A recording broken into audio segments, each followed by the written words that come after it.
Hello guys, welcome to our channel. जैसा कि आपने थंबनेल से देख लिया होगा, आज की इस वीडियो में हम बात करने वाले हैं अप्लाइड सोशियोलॉजी के बारे में। अप्लाइड सोशियोलॉजी के जो भी इम्पोर्टेंट टॉपिक्स हैं या जो इम्पोर्टेंट क्वेश्चंस हैं उनके बारे में, ठीक है। तो चलिए बिना किसी देरी के इस वीडियो को शुरू करते हैं। सबसे पहला हम सिलेबस के हिसाब से बात करेंगे। सिलेबस के हिसाब से किस चैप्टर में कौन कौन सा टॉपिक इंपॉर्टेंट है और उसमें हम क्या क्या चीज़ें लिख सकते हैं, उसके बारे में मैं पूरा एक ओवरव्यू दूंगा, ठीक है। तो सबसे पहले हम स्टार्ट करते हैं इंट्रोडक्शन वाले चैप्टर से। इंट्रोडक्शन वाला चैप्टर होता सबके लिए बोरिंग है, ये नो डाउट एक बोरिंग चैप्टर है, ठीक है। बट जितना ही ये बोरिंग चैप्टर है उतना ही ये इम्पोर्टेंट भी है। इससे एक न एक 5 नहीं तो 10, 5 नहीं तो 15 नहीं तो 7 या 8 नंबर के एक क्वेश्चन तो इस पूरे यूनिट से फिक्स हैं। या तो आपको दे देगा कि डेफिनेशन नेचर लिखिए, ये दोनों मिला के दे देगा कि 5 नंबर में या 10 नंबर में लिखिए, या तो फिर आपको दे देगा कि पूरी स्कोप ऑफ सोशियोलॉजी लिखिए 7 या 8 नंबर में, ठीक है। उस हिसाब से इसको आप प्रिपेयर कीजिएगा और उसी हिसाब से इसको पढ़ के जाइएगा। इस इंट्रोडक्शन वाले चैप्टर की एक एक लाइन, एक एक चीज इंपॉर्टेंट है, चाहे वो ऑथर के नाम हुए या फिर डेफिनेशंस हुई या फिर अलग अलग स्कोप हुए सोशियोलॉजी के, ठीक है। अब बात करते हैं हम significance of sociology in nursing. तो फर्स्ट ईयर या फर्स्ट सेम या सेकेंड सेम या जीएनएम के भी फर्स्ट ईयर के लिए ये जो सिग्निफिकेंस है हर सब्जेक्ट की बहुत ज़्यादा इंपॉर्टेंट है, तो इसको ही पढ़ के जाना। इस इंट्रोडक्शन वाले यूनिट से 5 से 10 नंबर या कभी कभी 20 नंबर भी पूछ देते हैं, तो आप इसको पढ़ के जाना। दूसरा चैप्टर है हमारा describe individualisation group process of socialisation social change and its importance. तो इसमें हम बात करते हैं क्या क्या इंपॉर्टेंट है।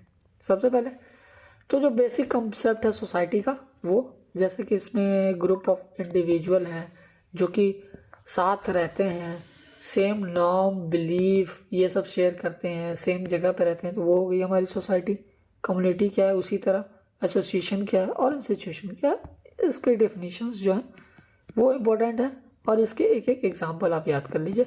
डेफिनेशंस अगर आपको याद करनी है तो डेफिनेशन जो है वो ऑथर नेम के साथ याद कीजिएगा, ठीक है। और अगर एक ट्रिक बताता हूं कि अगर आपको डेफिनेशंस याद भी नहीं है तो हर एक डेफिनेशंस के साथ किसी भी ऑथर का नाम जो उस चैप्टर में हो, उस डेफिनेशन में 4-5 डेफिनेशन में किसी भी ऑथर का नाम लिख के आ जाइएगा। उसके बाद है तो हमारे इंडिविजुअल और सोसाइटी के बीच में क्या डिफरेंस है, ये उतना इंपॉर्टेंट नहीं है बट एक बार देख लीजिएगा। उसके बाद आती है हमारी ये सोशल ग्रुप, इसकी मीनिंग क्या है, कैरेक्टरिस्टिक क्या और क्लासिफिकेशन क्या है। इसकी क्लासिफिकेशन में ये है cooperation, competition, conflict, accommodation, assimilation, isolation.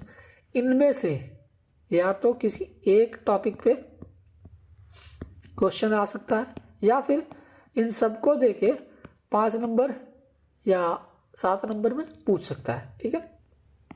तो ये सारी चीज़ें आप याद कर लीजिएगा, स्टार मार्क कर।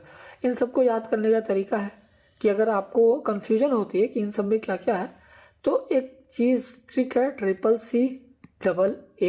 AAAI, जिससे आ जाएगा आपका cooperation, conflict, competition, assimilation, accommodation, assimilation और आइसोलेशन, ठीक है। इसको याद करने के लिए आप इसको क्लास वाले निमोनिक से याद कर सकते हैं। क्लास में सारी चीज़ें होती है, कॉपरेशन भी होता है लोगों के बीच में कॉन्फ्लिक्ट भी होता है, बट एक दूसरे से कंपटीशन भी चलता है। आप नए नए आते हैं, आप एक दूसरे के साथ एकोमोडेट भी करते हैं, एसिमुलेट भी होते हैं और कभी झगड़ा होने पर आप एक दूसरे से आइसोलेट भी हो जाते हैं। तो ये सारी चीज़ें आप याद कर सकते हैं। फिर आती है सोशलाइजेशन की कैरेक्टरिस्टिक्स क्या क्या है, ये प्रोसेस क्या है और एजेंसी ऑफ सोशलाइजेशन क्या क्या है, ये इम्पोर्टेंट है। उसके बाद हम आते हैं कि ये आपकी structure characteristics of urban, rural and tribal community. Urban community आपको पता है जो सिटीज़ में रहते हैं वो अर्बन कम्युनिटी हो गए, जो गांव में रहते हैं वो रूरल कम्युनिटी हो गए, ठीक है।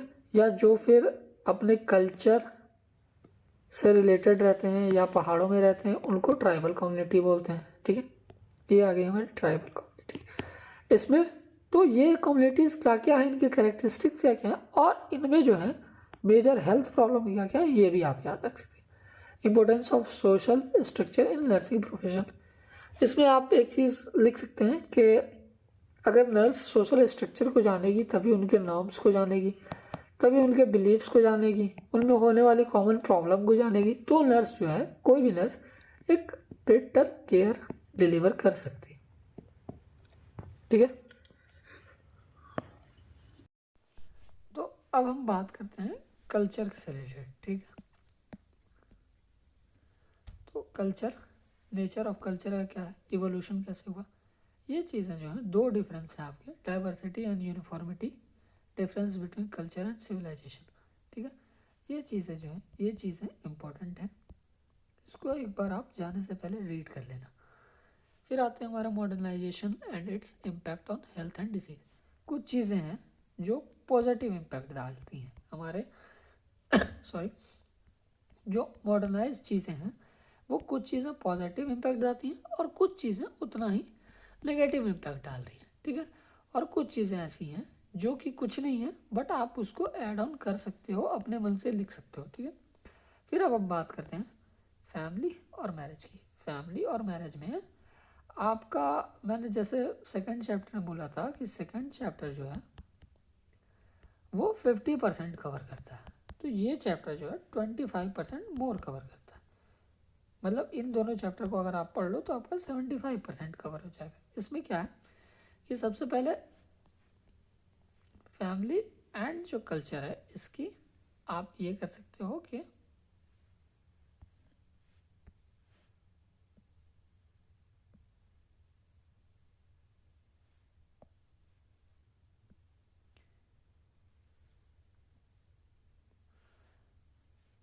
फैमिली और कल्चर की आप नॉर्म्स,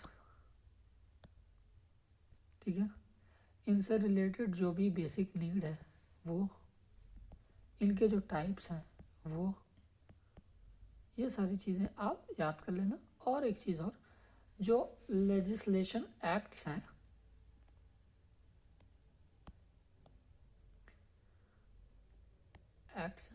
वो, ठीक है, ये सारी चीज़ें आप याद कर लोगे तो आपका शॉर्ट में ये वाला जो यूनिट है वो कवर हो जाएगा। इसमें हम आगे देख भी लिखते हैं क्या क्या लिखा हुआ है, जैसे कि मैरिज फॉर्म्स क्या हैं, forms of marriage, social custom क्या है वही है, legislation on India marriage and family वही है, इन्फ्लुएंस क्या है, पॉजिटिव इन्फ्लुएंस और नेगेटिव इन्फ्लुएंस, ये दोनों मैंने पहले ही बताया कि कुछ पॉजिटिव होते हैं कुछ नेगेटिव होते हैं, कुछ को आप अपने से ऐड कर लेना, ठीक।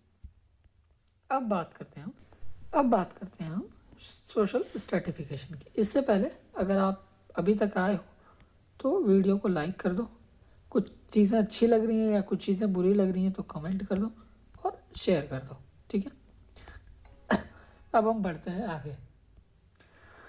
तो सोशल स्ट्रेटिफिकेशन होता क्या है कि किसी भी सोसाइटी को 3 लेवल में, 3 या 4 लेवल में बांटा जाता है। ये नंबर 1 हो गया, ये नंबर 2 हो गया, ये नंबर 3 हो गया।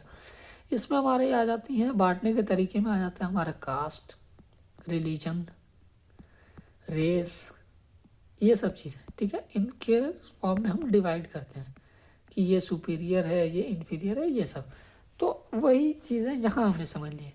फंक्शन ऑफ स्ट्रेटिफिकेशन क्या फंक्शन है, इंडियन कास्ट सिस्टम, ये चीज़ जो है ये इंपॉर्टेंट है, ये याद कर लेना। फिर वही बात आ गई पॉजिटिव और नेगेटिव इम्पैक्ट क्या होता है, ये आपको अपने मन से लिखने वाली चीज़ें हैं। सोशल मोबिलिटी मीन्स और उसके टाइप क्या है। फिर हमारा रेस वाला कॉन्सेप्ट जो मैंने यहाँ बताया, ठीक है। फिर influence of class, caste and race system on health, वही बात है, कुछ पॉजिटिव एंड नेगेटिव सिम्टम होते हैं, नेगेटिव इफेक्ट आएंगे ही आएंगे हर चीज़ के। फिर आती है हमारी सोशल डिसऑर्गेनाइजेशन। इसमें हम सोशल ऑर्गेनाइजेशन में वॉलेंट्री एसोसिएशन को देखते हैं। वॉलेंट्री एसोसिएशन क्या है, ठीक है। सोशल सिस्टम की हम डेफिनेशन, रोल और टाइप को जज करते हैं, ठीक है। फिर उनके इंटरपर्सनल रिलेशनशिप को, ये चैप्टर में सबसे जो मेन इंपॉर्टेंट टॉपिक है वो है आपका ये सोशल डिसऑर्गेनाइजेशन और मेजर हेल्थ प्रॉब्लम्स, ठीक है। इसमें आपका जो भी आप जैसे भी आप 11th-12th में ऐसे लिखते थे, ठीक है, वैसे ही आपने लिख देना है। और इसमें और यहाँ एक चीज़ है, role of nurse in reducing copy, ये दोनों चीज़ मिला के आप रोल ऑफ नर्स लिख देना, तो आपके एग्जामिनर पे इम्पैक्ट जो है वो अच्छा पड़ेगा और नंबर ज़्यादा मिलेगा, ठीक है। अब आगे आते हैं, फंडामेंटल राइट हो गए आपके, फंडामेंटल राइट हो गए आपके वुमेन के, चिल्ड्रन के, एल्डरली के, ये सारी चीज़ें आप याद कर देख लेना, ठीक है। और सोशल वेलफेयर प्रोग्राम, कुछ प्रोग्राम्स के बारे में आपको पता ही होगा, जैसे आता है बेटी बचाओ बेटी पढ़ाओ, फिर आता है सर्व शिक्षा अभियान, फिर आता है मिड डे मील प्रोग्राम, ठीक है। तो ये सारी चीज़ें। अब आते हैं हम लास्ट चैप्टर पे, जिसका नाम है क्लिनिकल सोशियोलॉजी। क्लिनिकल सोशियोलॉजी क्या बोलती है कि कोई भी वैसी चीज़ है जो वैसी सोशियोलॉजी की टाइप जो आप क्लिनिकल सेटिंग में, ठीक है, या फिर आप हॉस्पिटल सेटिंग में करते हो, उसको क्लिनिकल सोशियोलॉजी बोलते हैं। ये बेसिकली फोकस करता है किस पे भाई, तो अब्यूज्ड पे, चाहे वो मेंटली अब्यूज्ड हो, फिजिकली अब्यूज्ड हो, सोशली अब्यूज्ड हो, साइकोलॉजिकली इमोशनली अब्यूज्ड हो, उन पे सारी चीज़ों पे फोकस करते हैं। इसमें क्या है, नर्स का जो रोल है वो मैं आपको बता देता हूँ, आप लिख सकते हो आराम से कि सबसे पहले सिवियरिटी को देखना, ठीक है। उसके बाद काम इन्वायरमेंट प्रोवाइड करना, सेफ इन्वायरमेंट प्रोवाइड करना, आपको इमोशनल स्टेबिलिटी देना, ट्रस्ट बिल्ड करना, ठीक है। उसके अलावा अगर आपको कोई सुपीरियर को इन्फॉर्म करना है तो वो करना, और उसको एक सेफ जगह पे ले जाना, ठीक है। और वही चीज़ें आ जाएंगी हमारी जो clinical sociology in crisis intervention है उसमें।